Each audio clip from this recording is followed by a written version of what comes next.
সামনেই 2026-27 অর্থ বছর।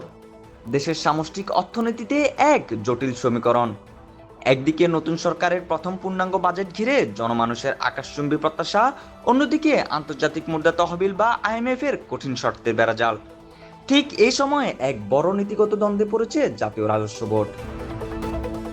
এবারের বাজেট এমন এক সময়ে তৈরি হচ্ছে যখন মূল্যস্ফীতি আকাশছোঁয়া আর অভ্যন্তরীণ ও বৈদেশিক ঋণের বোঝা পাহাড় সম।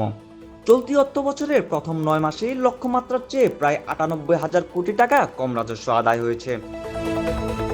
অর্থনৈতিক ধীরগতি এবং মধ্যপ্রাচ্য সংকটের কারণে জ্বালানি ও কাঁচামালের মূল্য বৃদ্ধি এর মূল কারণ। একদিকে রাজস্বের এই বিশাল ঘাটতি, অন্যদিকে সরকারের নতুন সামাজিক প্রতিশ্রুতি, ফ্যামিলি কাট ও কৃষক কার্ডের ব্যয়। এই বহুমুখী চাপের মধ্যেই আইএমএফ এর করা তাগিদ সব ধরনের কর ছাড় প্রত্যাহার করতে হবে এবং সব খাতে একটি সুনির্দিষ্ট অভিন্ন ভ্যাট হার চালু করতে হবে। কিন্তু আইএমএফ এর কথা শুনে সব খাতে সমান ভ্যাট দিলে শিক্ষা, স্বাস্থ্য আর খাদ্যপণ্যের দাম এক লাফে অনেক বেড়ে যাবে, যা সাধারণ মানুষের জীবনযাত্রাকে আরও কঠিন করে তুলবে। এই পরিস্থিতিতে ব্যবসায়ীরা কর কাঠামো সহজ করার দাবি তুলেছেন। ঢাকা চেম্বার ব্যক্তি শ্রেণীর করমুক্ত আয়ের সীমা 5 লাখ টাকা করার প্রস্তাব দিয়েছে। একই সাথে দাবি উঠেছে আয় না থাকলে কোনো বাধ্যতামূলক ন্যূনতম কর নেওয়া যাবে না।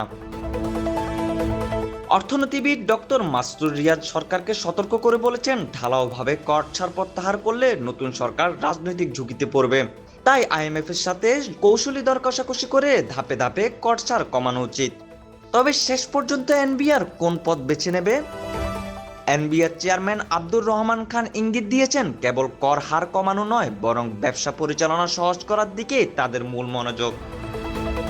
জনগণের স্বস্তি রক্ষা আর আইএমএফ এর শর্ত পূরণ, এই দুই নৌকায় পা দিয়ে নতুন সরকার আগামী বাজেট কতটা ভারসাম্য রাখতে পারে, এখন সেটাই দেখার বিষয়।